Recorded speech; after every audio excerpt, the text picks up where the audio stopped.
The woman at the food truck window had flour on her cheek and determination in her eyes. And Isaac Thornton knew from the first moment he saw her that she was going to change everything about his carefully controlled life. It started on a Friday in late September when Isaac's assistant canceled their usual catering order because the restaurant had double booked. He'd been driving back to the office from a site inspection when he spotted the bright yellow truck parked on the corner of 5th and Madison. Zara's Kitchen was painted in cheerful red letters across the side, and the line of customers suggested the food was worth trying. He'd pulled over, loosened his tie, and joined the queue. The lunch rush was in full swing, and he could hear her voice before he could see her, warm and musical, thanking customers and calling out orders with an efficiency that spoke to years of practice.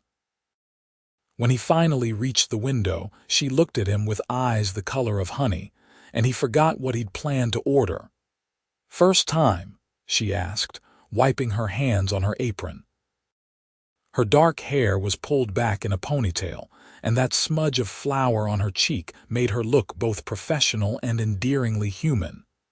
"That obvious, you have that deer-in-headlights look." Her smile was genuine, reaching all the way to her eyes. "The jerk chicken tacos are popular, or if you want something heartier, the braised short rib sandwich will change your life." Bold claim. "I stand by my food."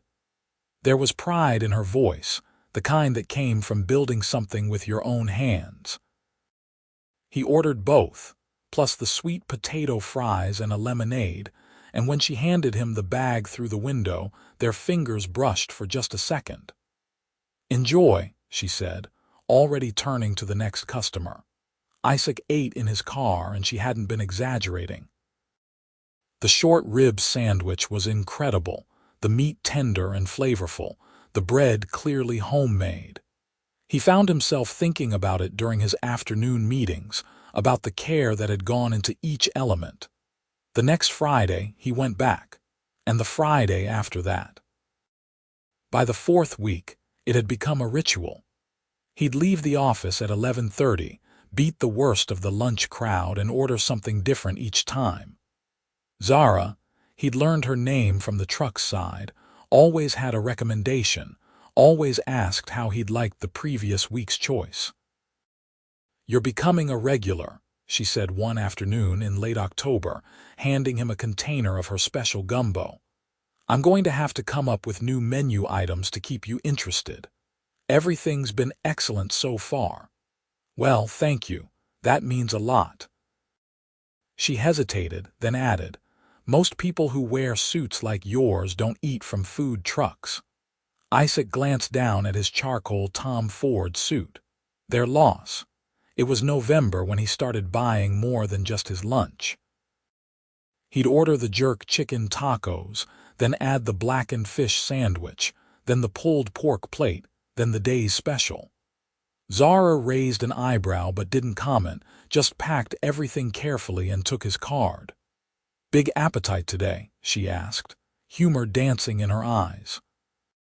"Team lunch," he lied smoothly. The truth was, he'd been sharing most of it with his construction crews. He owned Thornton Properties, one of the largest commercial real estate development companies in the city, and he spent a lot of time at job sites. The workers appreciated the good food, and it gave him an excuse to keep coming back, to keep seeing her. By mid-November, he was ordering virtually the entire menu. It had become absurd, he knew, but he couldn't seem to stop. Every Friday, he'd arrive at 11:30 sharp, and Zara would start packing up portions of everything before he even reached the window. "The usual," she'd ask, and he'd nod, and she'd hand over bags and bags of food. He distributed it to his employees, to the security guards in his buildings, to the cleaning staff. They looked forward to Fridays now, asking what Zara's Kitchen had made that week. Isaac found himself looking forward to Fridays too, but not for the food. It was the second Friday in December when everything changed. The temperature had dropped overnight, and a cold wind whipped down the street. Zara was wearing a red beanie and fingerless gloves, her breath visible in the air as she prepared his order. Same as always. She asked when he reached the window, "Please." She started pulling containers from the warming shelves, her movements practiced and quick.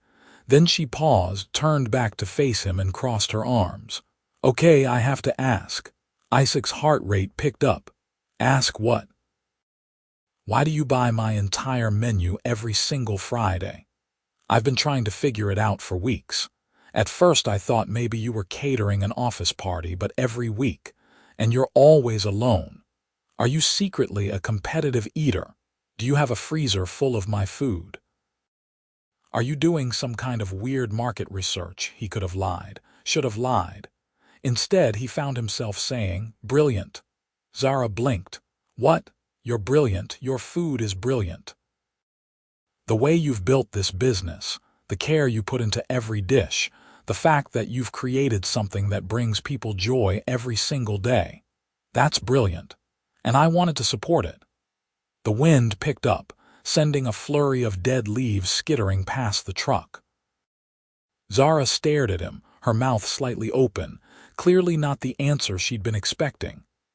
"That's the weirdest thing anyone's ever said to me," she finally managed. Probably should have led with something more normal.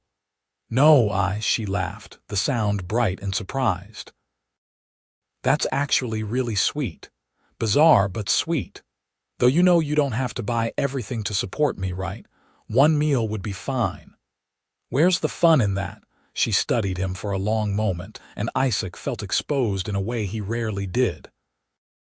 He negotiated million-dollar deals without breaking a sweat, but this woman with flour on her apron made him feel like a teenager again. "What's your name?" she asked. "Your real name.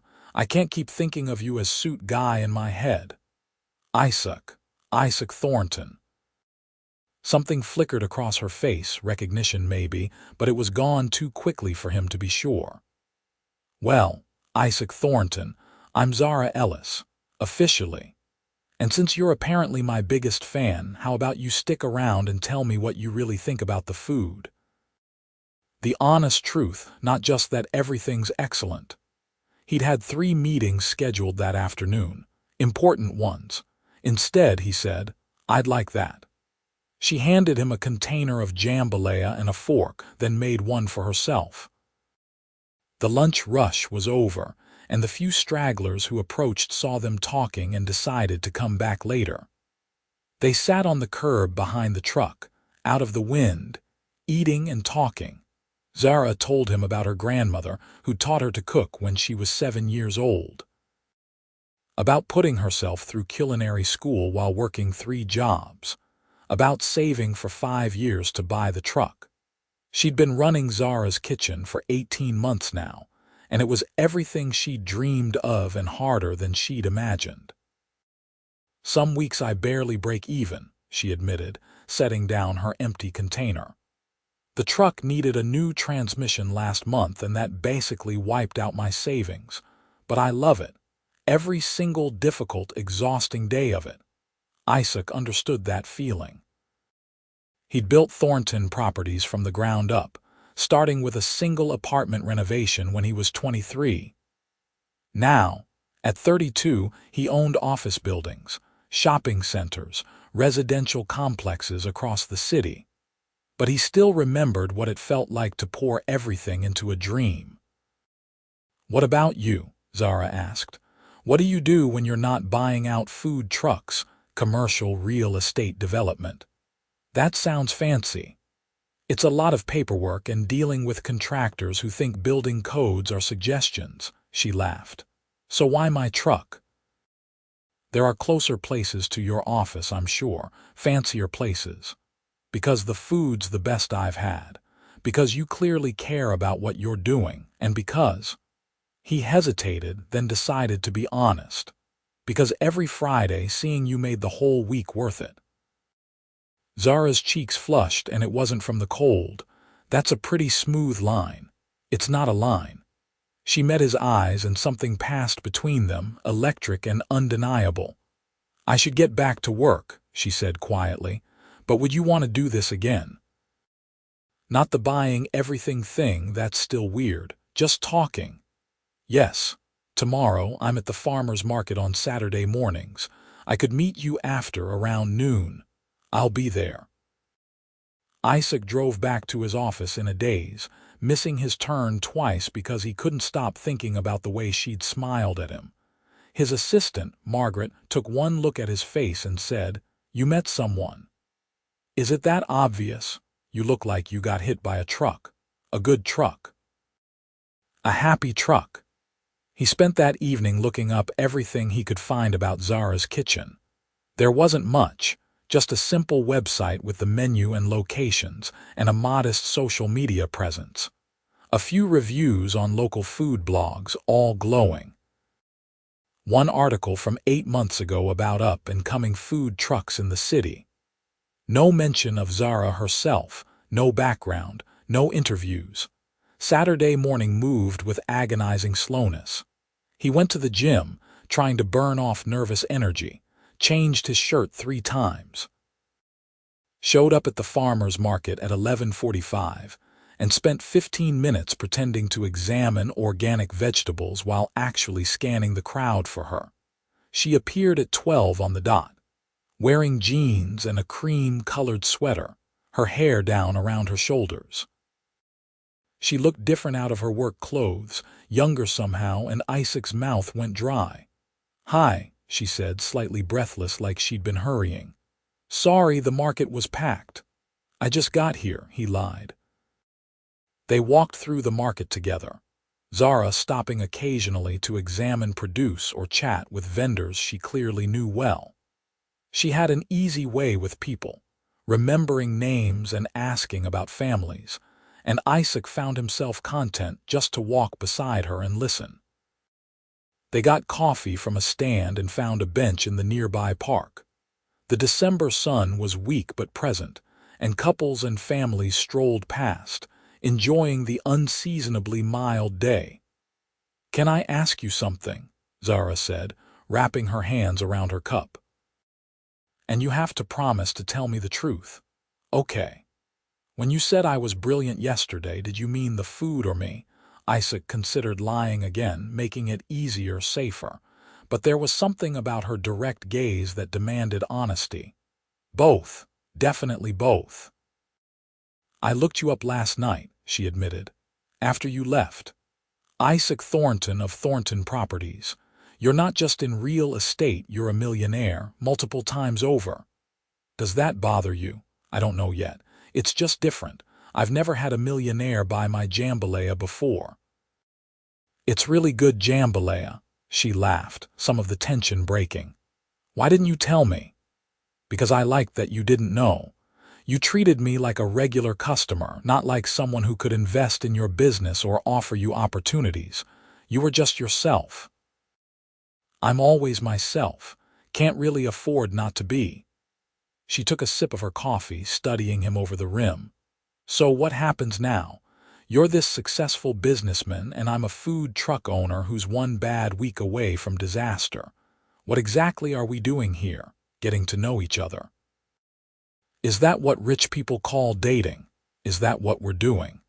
Dating?" Zara set down her coffee and turned to face him fully. "I don't know, maybe. I like you, which is inconvenient because you're not exactly in my league. I'd say it's the other way around. Now you're just being charming." "I'm really not. Zara, I spend my days negotiating contracts and reviewing architectural plans. It's not glamorous. Most nights I eat takeout at my desk and go home to an empty apartment. You create something beautiful every day. You make people happy. That's worth more than any building I've ever developed." She was quiet for a moment, watching a toddler chase pigeons across the grass. "Finally," she said, "my last relationship ended because he couldn't handle that I worked all the time, that the truck was my priority. I'm not good at the whole work-life balance thing, neither am I. And you're honestly interested in dating someone who smells like cooking oil most of the time and has to be up at 5 in the morning to prep. Yes. Why? Because you're brilliant, he said simply. And because when I'm around you, everything feels lighter, and because I haven't stopped thinking about you since September. Zara's breath caught. That's a hell of an answer. Is it working? Maybe, she smiled, slow and genuine. Okay, yes, but we're doing this right. Real dates, getting to know each other, no rushing. And you absolutely cannot buy my entire menu every Friday anymore. It's sweet, but also mildly insane. Deal. But I'm still coming for lunch. I wouldn't have it any other way. They spent the rest of the afternoon in the park, talking until the sun started to set and the temperature dropped. Isaac learned that she'd grown up in Georgia, that her favorite movie was Ratatouille, because of course it was, that she'd once met Gordon Ramsay at a food expo and nearly passed out. Zara learned that he'd studied architecture before pivoting to business, that he had a sister who lived in Portland, that he'd never learned to cook because his mother had banned him from the kitchen after he'd set a pot holder on fire at age 11. When they finally parted ways, Isaac's face hurt from smiling. He couldn't remember the last time he'd spent hours just talking to someone. No phones, no work intruding, just two people enjoying each other's company. Their first official date was dinner on Wednesday. Isaac made reservations at a French restaurant downtown, the kind of place with a 3-month waiting list that he'd bypassed with a single phone call. Zara showed up in a simple black dress, and Isaac forgot how to breathe for a solid 10 seconds. Too much? She asked, suddenly self-conscious. You look incredible. The dinner was perfect, the food excellent, though Zara spent half the meal critiquing the plating and technique in a way that made the sommelier laugh. She was funny and smart and passionate about food, and Isaac found himself hanging on every word. Over dessert, she asked about his work, really asked, wanting to understand what he did all day. He told her about his current project, a mixed-use development in the old warehouse district that would include affordable housing alongside retail space. That's actually really cool, she said. I always think of real estate developers as the bad guys, tearing down neighborhoods for profit. Some are. I try not to be. There's money to be made, sure, but there's also the opportunity to create spaces where communities can thrive. It's why I got into this in the first place. So you're a secret idealist. Don't tell anyone. It would ruin my reputation. They stayed until the restaurant was closing, the wait staff too polite to rush them but clearly ready to go home. Isaac walked Zara to her car, an aging Honda that had seen better days, and kissed her goodnight. It was soft and sweet and left him wanting more, but he pulled back, respecting her desire to take things slow. When can I see you again? He asked. Friday. I mean, you're already coming for lunch, but maybe after. I finish around 3. I'll be there. The pattern continued for the next few weeks. Friday lunches at the truck, now just ordering a single meal like a normal person while Zara worked, then spending her afternoons together. Weeknight dinners when her schedule allowed. A movie on Sunday that they both barely watched because they were too busy talking in whispers in the back row like teenagers. Isaac met her best friend, Marie, who ran a bakery 2 blocks from Zara's usual Friday spot. Marie looked him up and down with obvious skepticism, pulled Zara aside for a 5-minute whispered conversation, then returned and declared him acceptable. But I'm watching you. Zara met his sister Rachel over video call when she called during one of their dinners. Rachel, ever tactful, immediately demanded to know if Zara was the reason Isaac's been smiling in photos, then launched into an interrogation that would have done the CIA proud. Zara handled it with grace and humor, and by the end of the call, Rachel was planning a visit to try the famous food truck. It was easy, being with her. Natural in a way Isaac hadn't expected. She didn't want anything from him except his time and attention. She picked up the check as often as he did, insisting she could pay her own way. She called him out when he got too focused on work, reminding him that buildings would still be there tomorrow. She made him laugh, really laugh in a way he hadn't in years, but there were challenges too. Zara's schedule was brutal, her margins thin. She turned down a Friday night date because she had to fix a problem with her supplier. She showed up to dinner on a Tuesday with burns on her forearms from a grease splatter, exhausted but refusing to complain. She was fiercely independent, sometimes to a fault, reluctant to accept help even when she clearly needed it. It was mid-January when things came to a head. Isaac had been at the truck for Friday lunch, watching Zara work through the rush with practiced efficiency.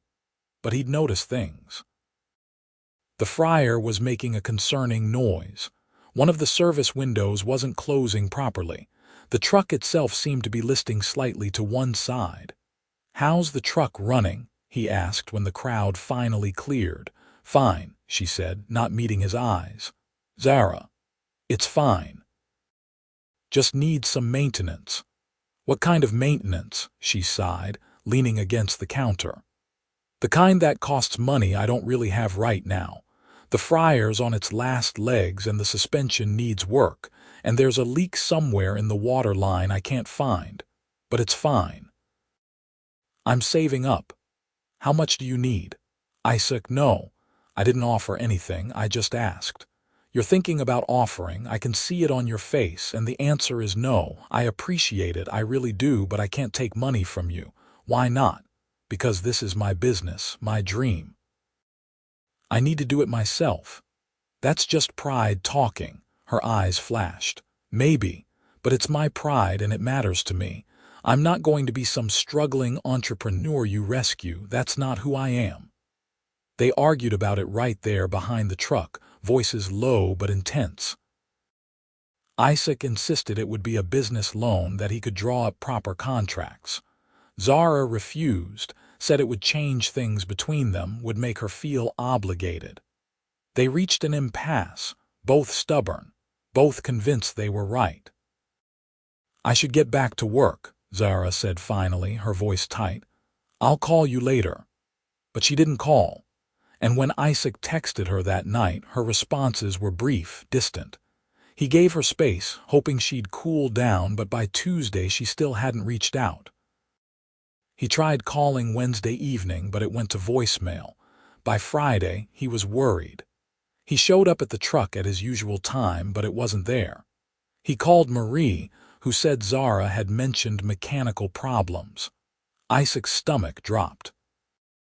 He found her at her apartment, a modest place in a building he actually owned, though he'd never mentioned it. She answered the door in sweatpants and a faded T-shirt, her eyes red.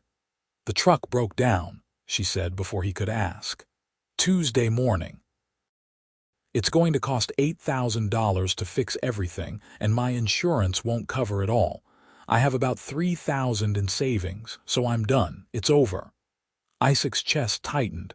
"Zara, let me help. I can't." "Yes, you can, you just won't."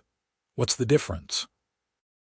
She was crying now, frustrated tears that she angrily wiped away. "If I take money from you, what does that make me?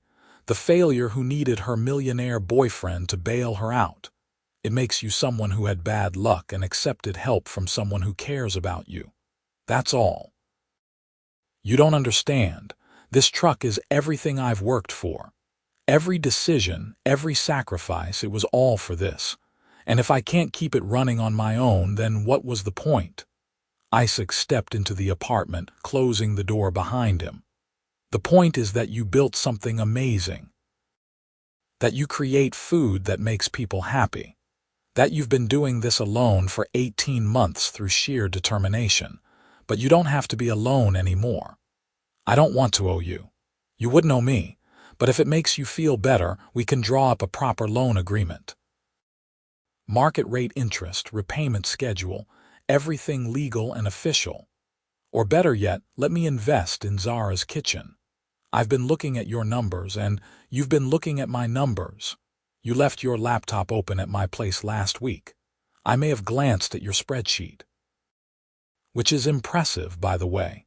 Your cost management is excellent, but you're undercharging and you're not taking any salary, and at this rate, you'll never be able to expand even though you should. Zara stared at him. I don't know whether to be angry or impressed that you understood my spreadsheet. I minored in accounting, and I'm serious about this. Let me invest properly. I'll be a silent partner. You maintain full creative control, but you get the capital you need to not just fix the truck but to grow. A second truck, maybe, or a permanent location, whatever you want. Why would you do that? Because I believe in you. Because Zara's kitchen deserves to succeed, and because I'm in love with you and watching you suffer when I can help is killing me. The words hung in the air between them. Isaac hadn't meant to say it like that, blurted out in the middle of an argument in her living room, but there it was, the truth. You're in love with me. Zara's voice was barely a whisper. Yes, have been for a while now. I was trying to find a better moment to say it, but apparently this is happening now. She sat down heavily on the couch, processing. Isaac remained standing, giving her space, his heart hammering against his ribs. I'm in love with you too, she finally said, which is why this is so hard. I don't want your money to become a thing between us. I don't want to wonder if you're with me because you feel responsible for my business. Isaac crossed the room and knelt in front of her, taking her hands. I'm with you because you're brilliant and beautiful and you make me want to be better. The business stuff is completely separate. If you never wanted my investment, if you told me right now to never mention it again, I'd stay. I'd help you figure out something else. I'd stand by you whatever you decided. This isn't about the truck or the money, it's about us. Promise me it won't change things. I promise. But Zara, you have to promise me something too. Promise you'll stop trying to do everything alone. Let me be your partner in this, in all of it. Not because you need rescuing, but because that's what people who love each other do. They support each other. She was quiet for a long moment, then nodded slowly. Okay, but we're doing this right. Legal contracts, proper business terms, and I'm paying you back every cent with interest. Whatever you want. And you have absolutely no say in the menu or the operations. Wouldn't dream of it. And if this goes wrong, if the business fails anyway, you don't get to say I told you so. Deal. He pulled her into his arms and she came willingly, burying her face in his shoulder. We'll figure it out together. The next week was a whirlwind. Isaac's attorney drew up investment documents, while Zara got quotes from mechanics. They settled on Isaac investing $15,000 for a 20% stake in Zara's kitchen, enough to cover the repairs and provide working capital, structured as a formal business arrangement with all the proper legal protections. This is surreal, Zara said, signing the papers in the attorney's office. A month ago I was worried about affording new fryer oil. A month ago I was eating lunch alone at my desk, Isaac countered. Things change. The truck was fixed within a week, better than new. Zara added a few upgraded pieces of equipment while they were at it. She was back on her usual Friday corner by early February, and the line of customers was longer than ever, people who'd missed her food during the 2-week absence. Isaac watched from his usual spot, ordering his jerk chicken tacos and sweet potato fries, just another customer in line. When he reached the window, Zara handed him his order with a smile that was just for him. Good to have you back, he said. Good to be back. You still coming by at 3? Wouldn't miss it. They spent that afternoon at his apartment, a penthouse overlooking the river that made Zara whistle when she first saw it. This is where you live. Is it too much? It's very much, but it's also very you. She walked to the floor-to-ceiling windows, taking in the view. I could never cook here. I'd be too intimidated by the kitchen. It's never been used. I told you I can't cook." "Well, that's just wrong. Come on, we're fixing this right now." She ordered groceries delivered, then proceeded to teach him how to make a proper pasta carbonara. Isaac proved to be a terrible student, overcooking the pasta and scrambling the eggs, but Zara just laughed and helped him fix it. They ate the slightly imperfect results sitting on his couch, Zara's feet in his lap, talking about everything and nothing. "I could get used to this," she said softly. "You should. I want you to get used to this." Over the next few months, they fell into a rhythm. Zara worked her brutal schedule, but Isaac was there for it, bringing her coffee during morning prep, helping pack up at night when he could. She taught him about food costs and suppliers, about the delicate balance of running a mobile kitchen. He taught her about business expansion and marketing, about the opportunities she could pursue now that she had some financial breathing room. In March, they hired a part-time employee to help Zara with the truck, a culinary student named Ben who was enthusiastic and hard-working. It meant Zara could occasionally take an afternoon off, could join Isaac for a long lunch or an early dinner without worrying about the business falling apart. In April, they took their first trip together, a long weekend in the mountains. Zara had protested initially, worried about leaving the truck, but Ben proved capable and Marie promised to check in.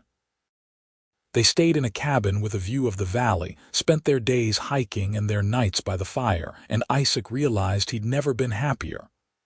"I want this forever," he said one night, Zara curled against his side. "You and me. Forever is a long time, not long enough."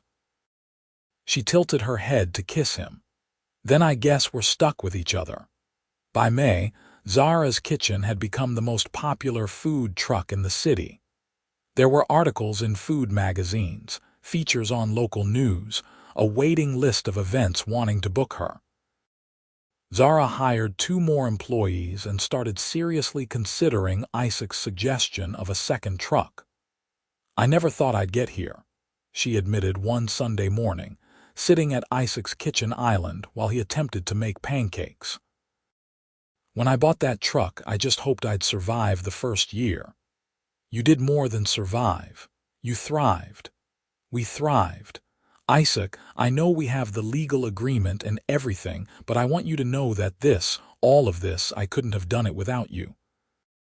Not just the money, but the support, the belief. You made me think bigger. You were always capable of thinking big, I just helped you see it."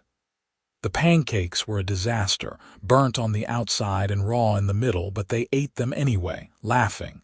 This was life now, Isaac thought. Imperfect and beautiful and real. In June, Isaac's sister Rachel finally visited. She and Zara bonded immediately over their shared love of cooking, and by the end of the weekend, they were planning a menu collaboration for Rachel's restaurant in Portland. Isaac watched them together, his 2 favorite people in the world besides his mother, and felt a contentment he'd never known before. "She's the one," Rachel said to him before she left. "Don't screw it up. Planning on it. Planning on screwing it up or planning on her being the one." The second thing. Definitely the second thing. It was a Friday in late July when Isaac realized it was time. He'd known for months, really, but that particular Friday made it crystal clear.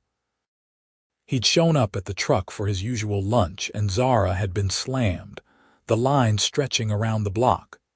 She was working with fierce concentration, a slight frown on her face, completely in her element. When the rush finally cleared around 2, she leaned out the window and said, "Sorry, that was insane. You still want to hang out, or are you exhausted from watching me work?" "Neither. I want to spend every Friday for the rest of my life watching you work." "That's a weird life goal, but okay." "Zara, I'm serious." Something in his voice made her pause. She studied his face, and he watched her expression shift from confused to surprised to something that looked like hope. "Isaac, marry me.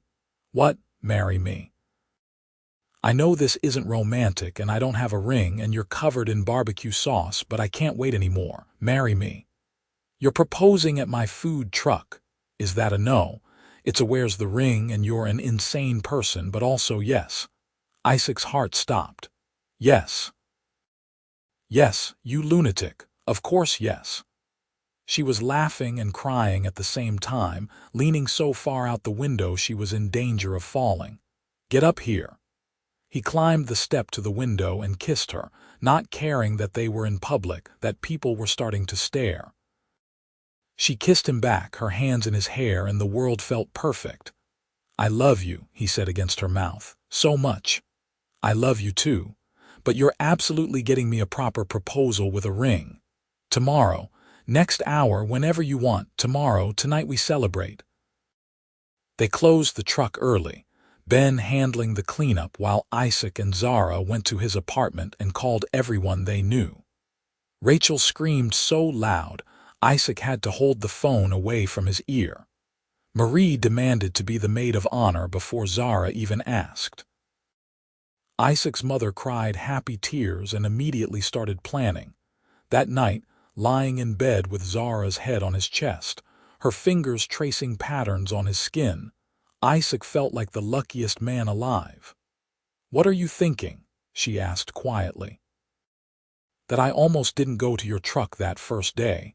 My assistant had suggested a deli instead. Well, thank God you didn't listen. Best decision I ever made, besides ordering the entire menu apparently. She laughed, the sound vibrating through both of them. That was the weirdest, sweetest thing anyone's ever done for me. Just wait. I'm going to spend the rest of my life being weird and sweet. Promise. Promise. The next day, Isaac took her to the park where they'd had their first real conversation. He'd arranged everything, working with a local jeweler to design a ring with a small diamond set in gold that reminded him of honey, of her eyes. He got down on one knee properly this time, in front of joggers and dog walkers and curious tourists, and asked her again. Zara Ellis, will you marry me? Yes, still yes, always yes. The ring fit perfectly. She stared at it on her finger, then at him, then back at the ring. It's beautiful, you're beautiful. Okay, now you're just trying to make me cry in public. Is it working, completely? They spent the rest of that summer planning a wedding and a future. Zara decided to open a second truck, hiring a manager to run it while she focused on developing new menu items. Isaac brought her in on a project to create a food hall in one of his new developments, a space for local vendors and small businesses to thrive. They moved in together officially, Zara bringing her modest belongings to his penthouse and immediately making it feel like home. The wedding was in September, exactly a year after they'd met. They kept it small, just close friends and family, held at a botanical garden with the ceremony under an arch covered in flowers. Zara wore a simple white dress and carried wildflowers. Isaac forgot his vows halfway through and had to improvise, making everyone laugh. I'm supposed to say something eloquent here, he said, still holding her hands. But honestly, I just love you. I love your determination and your passion and the way you put flour on your cheek when you cook. I love that you make me want to be better. I love that you make the world better. And I promise to spend the rest of my life supporting your dreams and eating your food and telling you you're brilliant. That was pretty eloquent actually, Zara said, her voice thick with emotion. Now I have to follow it. Okay.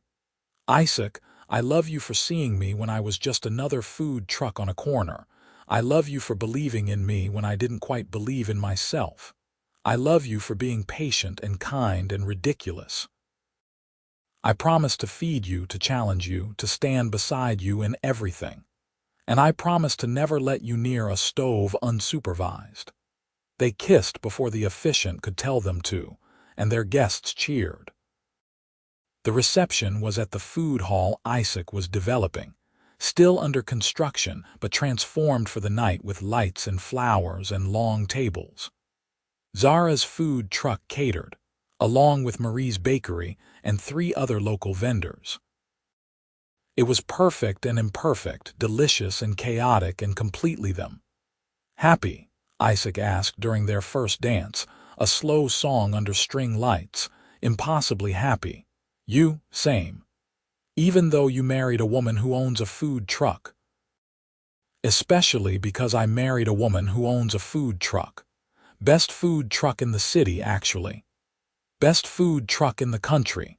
Let's be accurate, my mistake." They danced until late, surrounded by people they loved, building a life together one moment at a time. 3 years later, Zara's kitchen had expanded to 5 trucks, and the food hall space had become a brick-and-mortar restaurant. It was constantly busy, constantly evolving, and Zara was in her element. Isaac had stepped back from some of his responsibilities at Thornton Properties, bringing in a managing partner, so he could focus on developments he was passionate about and spend more time with his wife. They'd bought a house together, a renovated brownstone with a massive kitchen that Zara actually used. There were plans for children someday soon when the timing was right. But for now, they were happy being just them, building their empire together. Friday lunches at the original truck were still sacred. No matter how busy they were, Isaac would show up at 11:30 and order the jerk chicken tacos. Sometimes Zara was there, sometimes it was one of her trained staff. But at least once a month, she made it a point to work the window herself, to remember where she'd started. On one of those Fridays, a man in an expensive suit approached the truck, and Zara saw in him an echo of Isaac from years ago. He ordered cautiously, clearly unused to food trucks. She gave him her best recommendations, watched him take his first bite, saw his eyes widen in surprise at how good it was. "You'll be back," she said confidently when he returned to order more. "That obvious? You have that look. My husband had the same look when he first found this truck. Now he's stuck with me forever." The man laughed. "Worse fates, I imagine. Much worse." After he left, Zara served a few more customers, then closed up early. Isaac was working from home that day and she had plans. She drove to their house, let herself in quietly, and found him in his study, reviewing contracts with reading glasses perched on his nose. "Hi," she said from the doorway. He looked up and smiled, the same smile that had caught her attention 4 years ago. "Hi yourself. You're home early." "I wanted to see my husband. Is that allowed, always?" He set aside his work and pulled her into his lap. "How was the truck?" "Good, busy. There was a guy who reminded me of you, actually, all nervous and overdressed." "I was not overdressed." "You were wearing a Tom Ford suit to a food truck. It was a nice suit. It was a ridiculous suit, but you wore it well." She kissed him softly. "I have news." Something in her tone made him pay attention. "Good news?" "I think so. I hope so. I'm pregnant." Isaac went very still. "You're what?" "Pregnant. About 8 weeks. I took 3 tests this morning to be sure. We're going to have a baby." "We're going to have a baby," he repeated, wonder in his voice. Then he was standing, lifting her with him, spinning her around while she laughed. "We're going to have a baby. Careful, you're going to make me dizzy." He set her down gently, his hands cupping her face. "How are you feeling? Are you okay? Do you need to sit down? Should you be working?" "I'm fine. Pregnant, not fragile, but yes, I should probably cut back on the hours. Take all the time you need." "Actually, don't work at all. Let the managers handle it." "Isaac, I'm not going to stop working. I'm just going to be smart about it." "Right, smart. We can do smart." He was practically vibrating with excitement, his hands moving to her still flat stomach. "There's a person in there. A tiny person we made. That's generally how it works. I love you so much, both of you. We love you too." They spent the evening making plans, talking about nurseries and names and the future. They called family the next day, weathered the excited screaming and demands for details.